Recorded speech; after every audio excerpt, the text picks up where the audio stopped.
Tudo bem. Aqui eu acho que está certo já. Pessoal, bom dia a todos então. Desculpa a demora aí.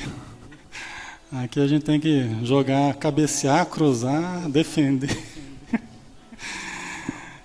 Então vamos lá, vamos fazer a nossa prece, né? Para nós começarmos.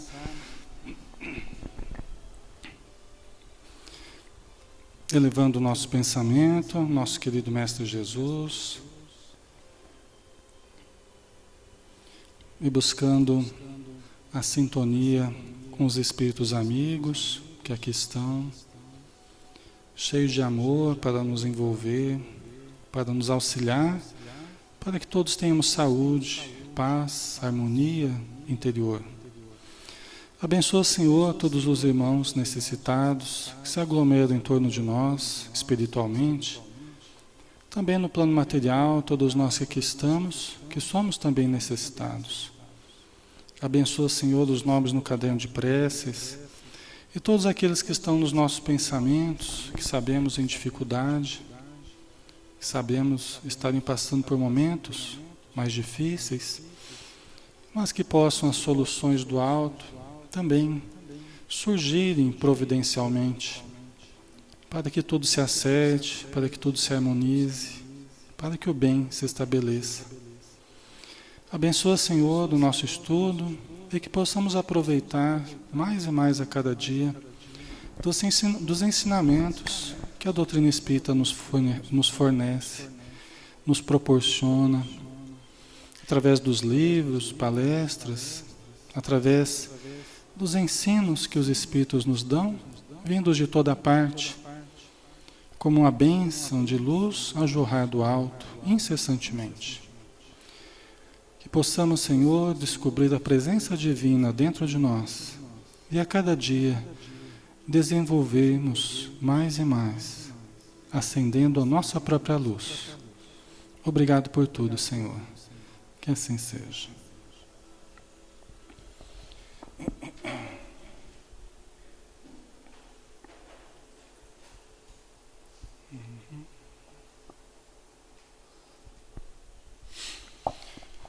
Muito bem, então vamos lá.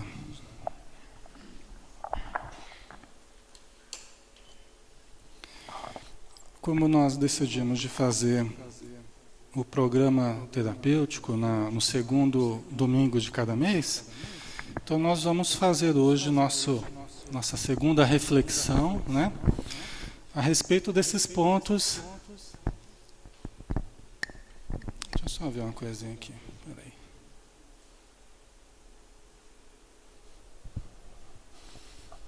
Acho que vai.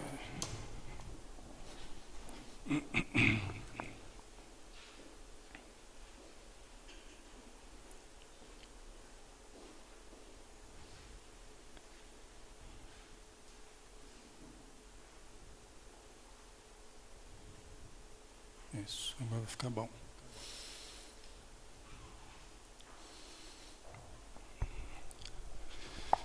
Então, a respeito desses temas, né, que visam a nossa melhora física, emocional, espiritual, mental, né? Então, todos nós podemos usufruir dos recursos terapêuticos que a doutrina espírita nos proporciona, né? Nós falávamos na semana que nós estudamos no mês passado, né? Nós falávamos a respeito dos problemas que a gente vive, das dificuldades que a gente passa, físicas, emocionais, espirituais, como resultado, não como sendo o problema. A gente fala assim, Alexandre, eu estou com problema de mediunidade, estou com problema no meu trabalho, estou com problema, né, no meu pensamento, estou com problema nas minhas emoções, né? Só que, na verdade, isso tudo que a gente está vivendo, que a gente vê como problemas, são resultados que surgem em função da nossa estrutura de vida. É lógico que a mediunidade não é um problema, é que a gente acha que é um problema, né? O problema na mediunidade não é a mediunidade em si, é como eu vejo a mediunidade, que é fruto também da minha estrutura pessoal. Mediunidade não é doença. Estou com um problema de mediunidade, como se eu tivesse com uma doença chamada mediunidade. Mediunidade não é doença. Até às vezes a gente fala assim, estou com sintomas de mediunidade. Né? Sintoma é de doença, né? Mediunidade não é doença. Então às vezes a gente até fala assim, mais didaticamente, tá? Para que todos entendam. Eu estou com alguns indícios de que eu tenho mediunidade e tal, e estou lidando mal com isso. Eu ainda não compreendo a mediunidade. Eu não compreendo a mim mesmo, não sei como lidar com as minhas emoções, né? Mas a gente falava no mês passado que nós passamos por isso tudo em função de coisas que nós temos cultivado na nossa estrutura de vida. Há séculos já. E é uma estrutura que permanece, produzindo certos resultados emocionais, sociais, interpessoais, né? Profissionais, emocionais, mentais, espirituais, específicos. Então o que eu passo, o que eu estou vendo como problema é resultado, não é o problema exatamente, mas é resultado do meu modo de ser. Eu sofro pelo que eu não sou ainda, pelo conhecimento que eu não tenho, pelo equilíbrio que eu não tenho, pela paz que eu não tenho ainda dentro de mim, por isso eu sofro. Né? A gente sofre pelo que a gente não tem. A gente sofre pelo que a gente não é ainda, não pelo que a gente é. Tá? Então, a gente propôs a necessidade da gente mudar a estrutura de pensamentos, de sentimentos e de atitudes no mês passado. Tem que haver mudança, não há terapia, não há melhora sem mudança. E toda melhora é uma subida. E toda subida exige esforço. Né? Toda subida exige esforço. E toda melhora é uma subida. Então, nós temos que nos esforçar. Como é que eu faço para mudar a minha estrutura de sentimentos, pensamentos, hábitos, né? Emoções, atitudes? Como é que eu faço para mudar a minha estrutura? Então, é preciso cultivar hábitos novos. Tá? Nós temos que cultivar hábitos novos. Diz até um dito oriental, né? Que quem cultiva um hábito, né? Você semeia um hábito, ou melhor, desculpa, você semeia um ato e colhe um hábito. Você semeia um hábito e colhe um caráter. Semeia um caráter e colhe um destino. Então o ato que faz o hábito, o conjunto dos hábitos que dão o nosso caráter, e como nós somos enquanto caráter, nós temos um destino específico. Tudo começa nos atos que nós temos, né? Então precisamos criar novos hábitos. Nós só vamos melhorar com novos hábitos. No Livro dos Espíritos, Allan Kardec perguntou para os Espíritos: o que é educação? E os Espíritos responderam: o conjunto dos hábitos adquiridos. É o conjunto dos hábitos adquiridos. Então, nós vamos viver melhor ou pior conforme os fatores educativos que nós guardamos, que nós aprimoramos em nós. O conjunto dos hábitos que nós cultivamos. Né? E o que eu devo fazer, então, para a minha melhora? Que hábitos são esses que podem contribuir poderosamente para a minha melhora? A gente sabe aquilo que funciona, a gente sabe aquilo que não funciona também. Então a gente vai colocando aqui devagarzinho o que funciona e o que não funciona. Então quais hábitos funcionam para nos ajudar? Aqui baseado em Joana de Anjos, baseado em André Luiz, né? Conhecimento da doutrina espírita. O hábito da prece, da oração, não é? Que dizem os Espíritos é o mais poderoso recurso contra a vampirização espiritual, contra a obsessão espiritual, que todos nós somos alvo o tempo todo, o tempo todo. Todos nós somos alvos da obsessão espiritual. Na verdade, todos nós somos obsediados, mais ou menos, depende da época, né? Todos nós somos obsediados. Tá? Acho que teve uma pessoa aqui no planeta que não foi obsediado, que foi Jesus. Foi perseguido, não obsediado. Nós somos perseguidos e obsediados. Né? A gente vai aprendendo que as obsessões, elas se baseiam nos nossos defeitos. Você cultiva defeitos, você tem defeitos, você está sujeito a entrar frequentemente na faixa da obsessão. Na faixa da impaciência, na faixa da agressividade, não é? Da irritação, na faixa do ódio, do medo, da insegurança. Isso tudo facilita a obsessão. Entra na faixa do desequilíbrio. Você quer ver uma coisa? Quando a gente fica muito ansioso, é difícil dos espíritos amigos nos ajudarem. Porque nós saímos da frequência de luz que nós poderíamos estabelecer com eles pela simples ansiedade. Que de simples não tem nada. Mas pelo cultivo da ansiedade, nós frequentemente tornamos mais difícil a vida do nosso espírito protetor. Porque ele tenta nos intuir, tenta nos ajudar e a gente fica tão tenso, tão preocupado, tão ansioso, tão aflito, que fica difícil nós ouvirmos os alvitres da espiritualidade, que não obstante está o tempo todo tentando nos ajudar. Às vezes eu escuto os espíritos falar: Alexandre, eu estava ali junto da pessoa, eu estava tentando ajudar a pessoa não me ouvia. A pessoa passou por um momento difícil lá, o espírito protetor falou: eu estava lá junto dele, num momento difícil, e a pessoa não me ouvia. A pessoa não conseguia me perceber. E a gente acha que a gente está órfão, que a gente está abandonado, às vezes. E não estamos, não. Nossos espíritos amigos estão sempre nos ajudando, mas a gente precisa criar a audição para isso. Isso passa pela serenidade, pela paz que a gente cultive. Aí a gente começa a ouvir mais facilmente os apelos. Então a prece é um recurso que é o mais poderoso para a gente acessar as frequências elevadas. Porque o tempo todo nós somos trespassados por frequências específicas que vibram o universo afora aí, o tempo todo. Nós somos atravessados por ondas, por raios, o tempo todo. De televisão, de rádio, de internet, de um monte de coisa, Wi-Fi, mas também frequências espirituais. E nós precisamos criar a capacidade de sintonizar com essas frequências. Tá? E a prece é esse recurso, né? É a nossa ligação, é o hífen de ligação entre nós e o Criador. Entre nós e o manancial de luz, né, do universo. Nós estamos mergulhados em Deus. Nós temos que aproveitar desse manancial de energias amorosas que é Deus. Né? A meditação,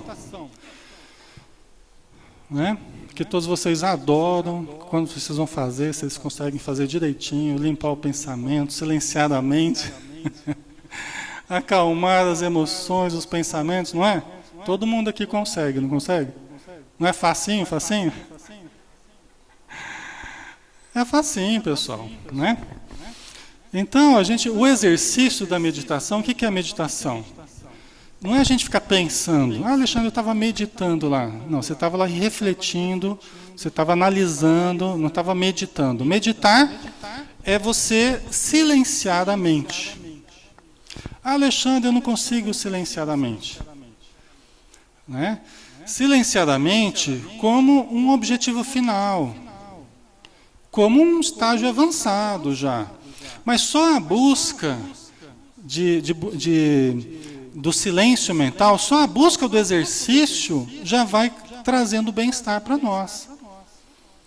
Não apenas o alcançar o resultado final, que nós vamos alcançar com o exercício, mas o próprio exercício já é benéfico. Né? À medida que nós vamos relaxando o corpo, vamos observando o campo mental. Eu falo sempre para a gente observar a nossa mente como se ela fosse um aquário. Tá? Então você imagina um aquário, daqueles redondinhos assim, ou pode ser quadradinho também, tanto faz. O aquário é seu, você coloca a forma que você quiser.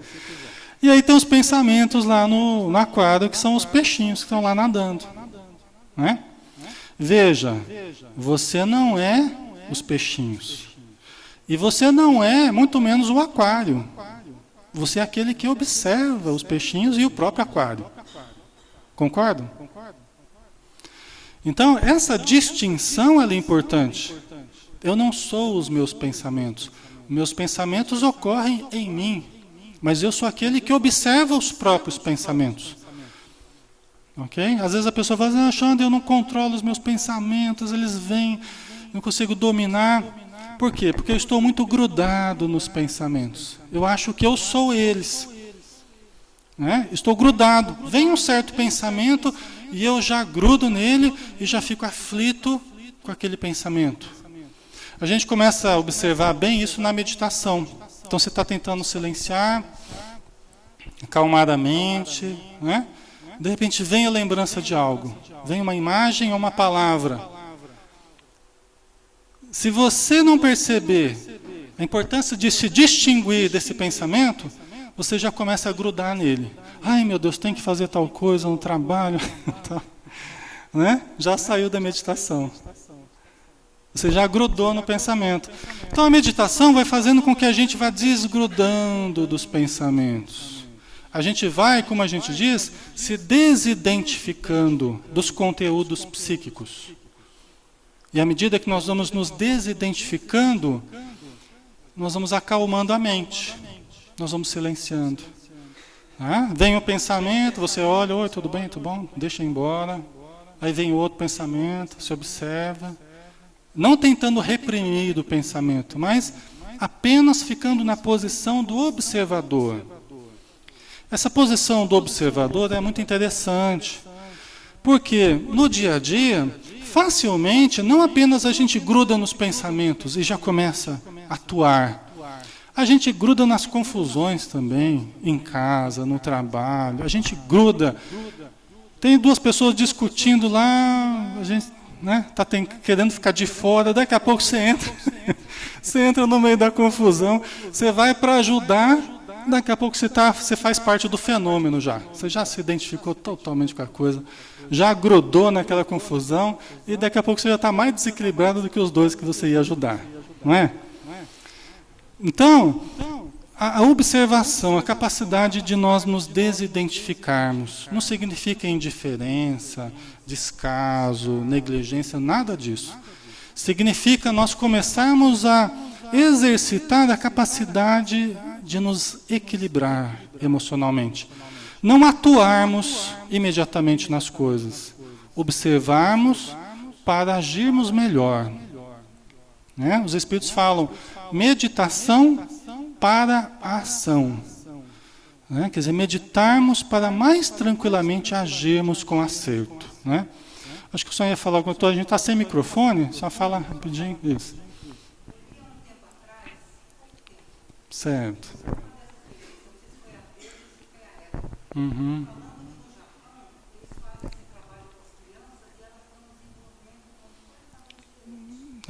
Tá.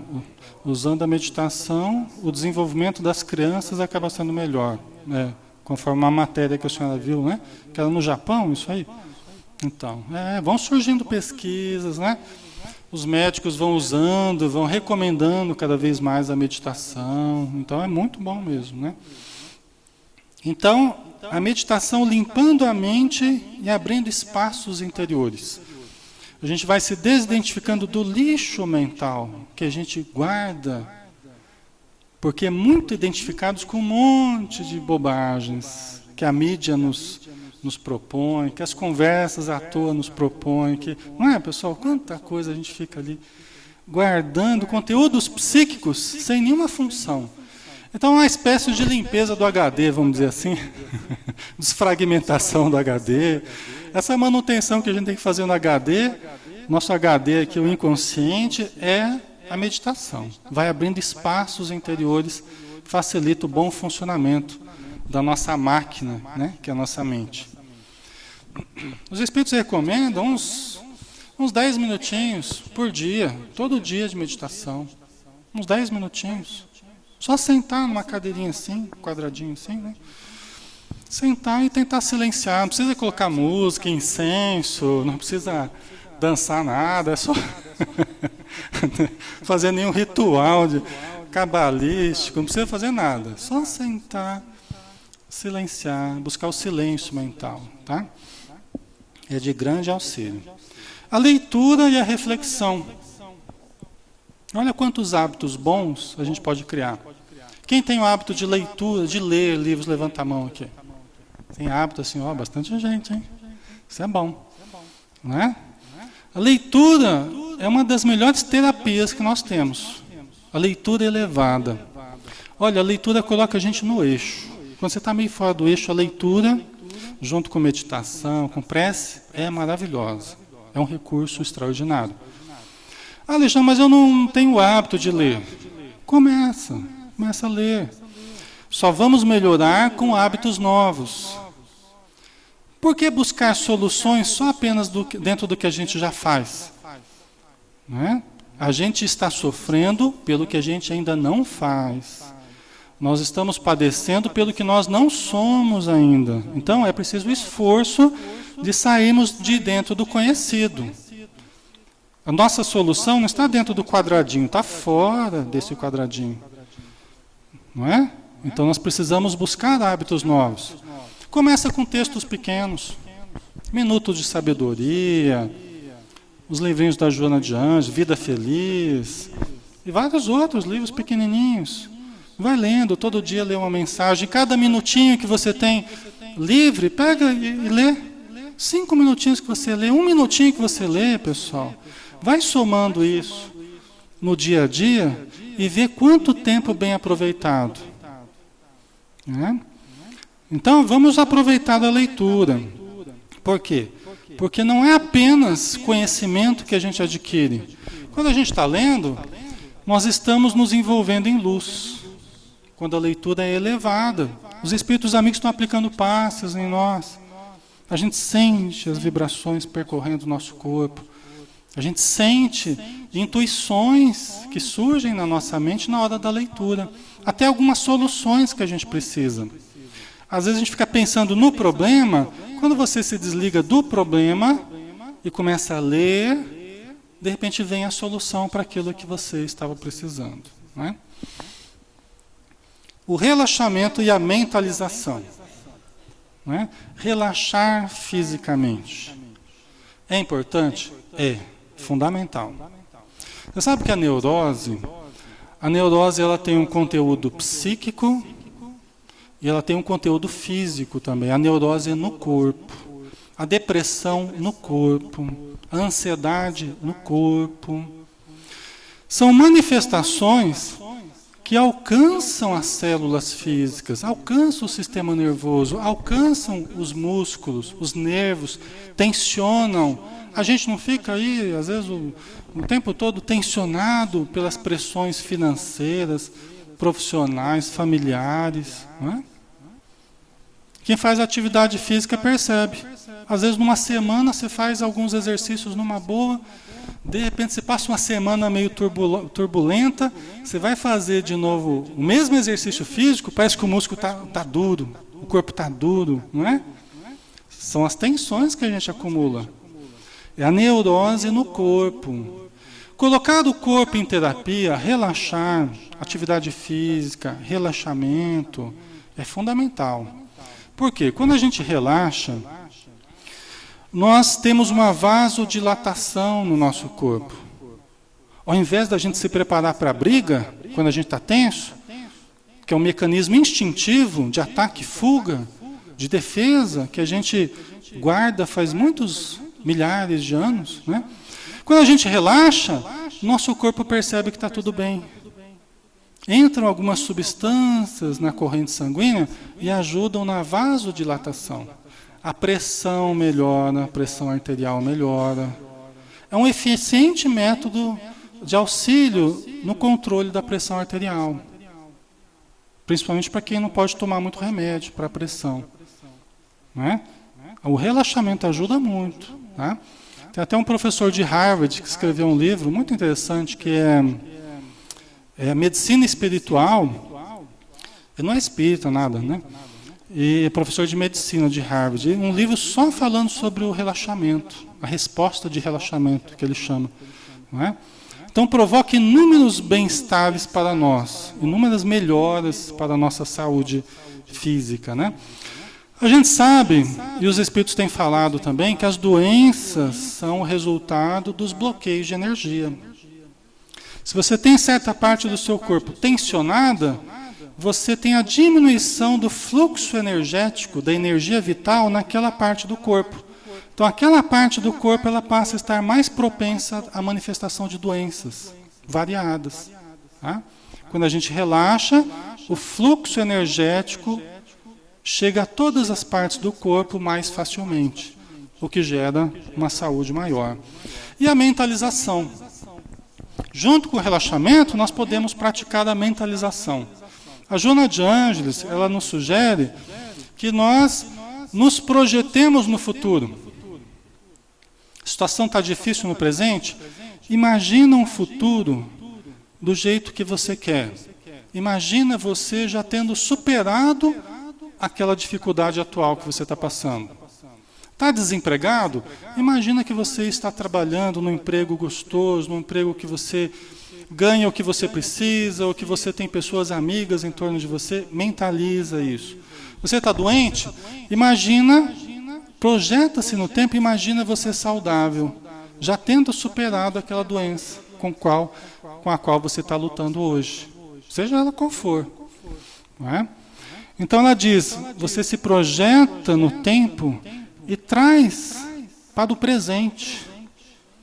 Por quê? Porque essa repetição da visão saudável faz com que o nosso corpo receba essa informação de saúde, como sendo algo presente. Tudo que a gente cultiva na mente, o nosso corpo acha que está acontecendo agora. Se você está na frente de um videogame, lá matando, morrendo, correndo de carro, não sei o quê, o seu corpo acha que você está no meio da guerra.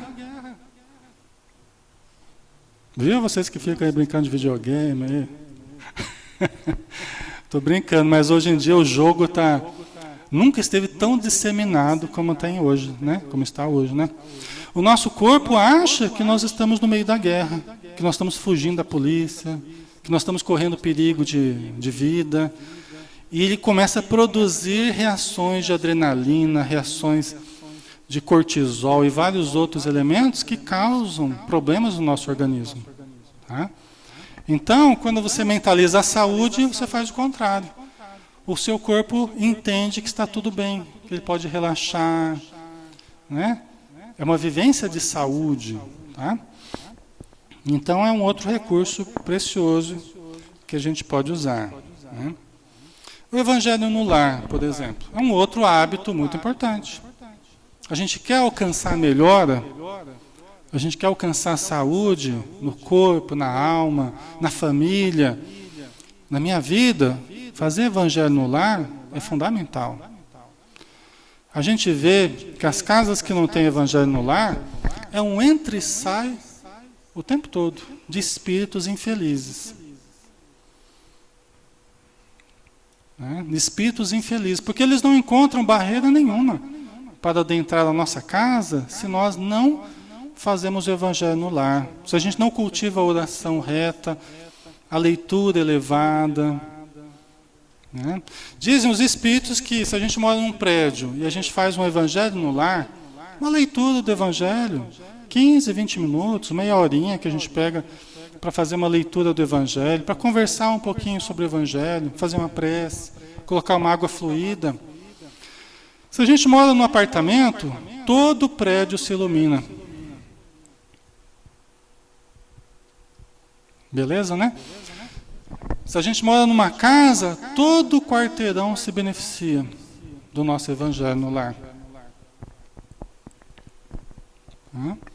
E nós também, o nosso ambiente psíquico se ilumina e se engrandece. O nosso ambiente psíquico se ilumina e se engrandece. O nosso padrão vibratório melhora. Né? Com o Evangelho, com a prece, com a leitura, com a meditação, com o relaxamento. Né? Que outros hábitos eu posso cultivar para a minha melhora? A caridade, o exercício do amor. Não é? O exercício do amor. Só tem duas coisas que nos ajudam, em síntese, só tem duas coisas que nos ajudam: conhecimento e exercício de amor. A gente pode resumir tudo o que nos ajuda em conhecimento e exercício de amor. Então, à medida que a gente vai exercitando o conhecimento superior e vamos exercitando a caridade, o amor, a doação, a generosidade, nós vamos conseguindo méritos também para a nossa melhora. Às vezes a gente faz prece, mas os nossos atos não são de amor. Aí os espíritos falam que é cheque sem fundo. Prece sem caridade, prece sem amor é cheque sem fundo. Você faz lá um checão bonito lá de R$2.000, R$5.000. Né? No papel fica bonito lá, mas você vai lá no caixa, não tem fundo. Cheque sem fundo. Então a prece, ela tem que ser sustentada pela atitude amorosa, pela atitude caridosa, atitude de amor. Concordam? É o que sustenta a oração. É o que nos dá méritos para quando a gente ora, a gente consiga realmente sentir, porque nós somos o que nós sentimos. Nós somos o que expressamos em termos de sentimento. Isso é o que somos, né? Então nós precisamos cultivar méritos, né? Fazer o bem, né? Jesus falava a cada um segundo as suas obras, né? A cada um segundo as suas obras. Então nós temos que ter boas obras para que o retorno... Lembra que a gente falava que o que a gente está passando é retorno?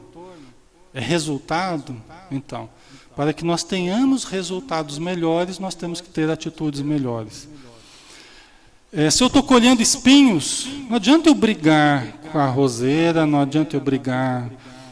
Né? Não adianta eu brigar com os espinhos. Eu tenho que me perguntar por que eu estou colhendo espinhos.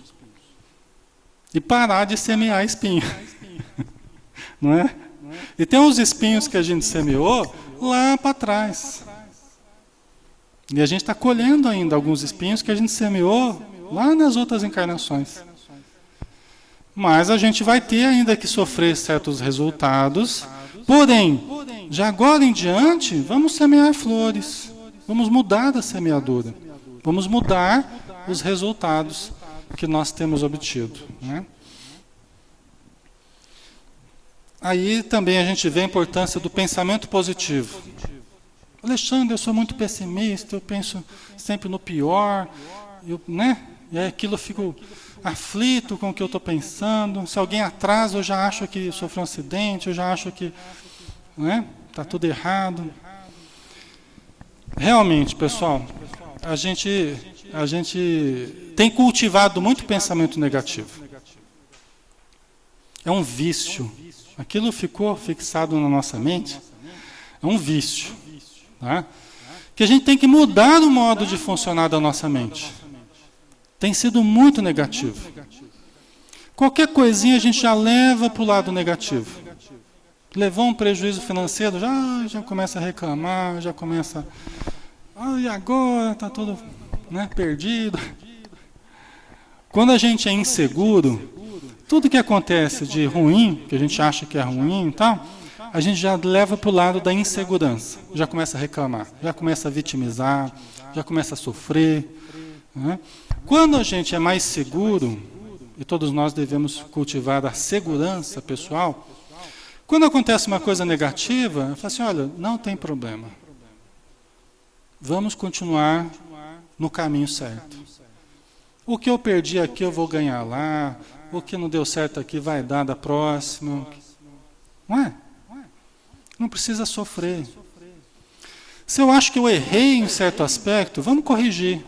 Eu acho que eu errei nisso aqui. O resultado foi negativo. Então vamos corrigir. Vamos mudar o curso. Rapidamente. Deixa eu mudar o curso.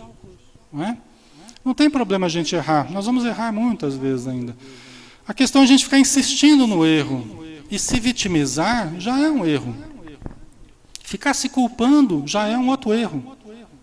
O tempo que a gente perde se culpando é o tempo que a gente poderia usar para refazer a atitude. Concordam? O tempo que a gente perde se culpando é o tempo que a gente poderia refazer as nossas atitudes. Então não serve para nada, né? Então, pensamento positivo. Está doente? Pensa positivo, para voltar à saúde. Não é? Está com dificuldades? Pensa positivo para sair dessa situação mais difícil que está. Não é? Então, a Joana de Ângeles e alguns outros explicam que tudo começa na mente. Você quer mudar a sua vida? Muda a mente. Porque a mente é a origem de tudo. Nós estamos num universo que foi criado pela mente divina. Né? Tudo que existe é criação da mente divina. E faça-se a luz. Fiat lux. E a luz foi feita. O pensamento exteriorizado em palavra. E aí o cuidado com o pensamento e com a palavra. São duas coisinhas que a gente tropeça de vez em quando, né? No pensamento e na palavra. Não é? Às vezes a gente tropeça nos dois. Você pensa errado e depois ainda fala errado. Às vezes a gente só pensa e guarda. Já é melhor. Às vezes a gente pensa errado e fala errado. Nós devemos pensar corretamente e falar corretamente. Eu fui aprendendo com o tempo que não adianta só a gente ter potencial. Né? A gente tem que manifestar o potencial que a gente tem. Através de pensamentos bons, palavras boas, a gente tem que manifestar isso de uma forma boa. Senão a gente vai ficar só no potencial. Ah, fulano tem um bom potencial. Tem. Mas tem que manifestar isso de uma forma boa. Senão fica só no potencial. A semente também tem potencial. Só que ela ainda não é o carvalho. Ela vai ter que manifestar, vai ter que pôr para fora isso. Então a palavra é uma das formas da gente exteriorizar o nosso potencial, né? As atitudes, né? Os pensamentos são como as sementes. As atitudes são a germinação. Né? Tudo começa da semente. E a semente tem um crescimento e se transforma em ação. E as ações geram novas sementes, novos pensamentos, que vão ser no futuro novas ações, novos pensamentos e assim por diante. Tá? Então, pensamento positivo. Né? Pessoal, nós vamos dar uma paradinha por aqui. Depois nós vamos falar na semana que vem o que a casa espírita pode fazer por mim nesse sentido. Aqui a gente falou tudo comportamentos que nós podemos fazer por nós. Independente de onde a gente esteja, independente do sexo, da cor, do tamanho, da idade, não importa. Tá? O que nós podemos fazer por nós. E nós vamos ver no mês que vem, na verdade, né? O que a casa espírita pode fazer por mim, para a minha melhora. Como que a casa espírita nos ajuda, ou pode nos ajudar? De que forma ela pode nos ajudar? Tá? Então, mês que vem, a gente vai falar sobre isso. Tá bom?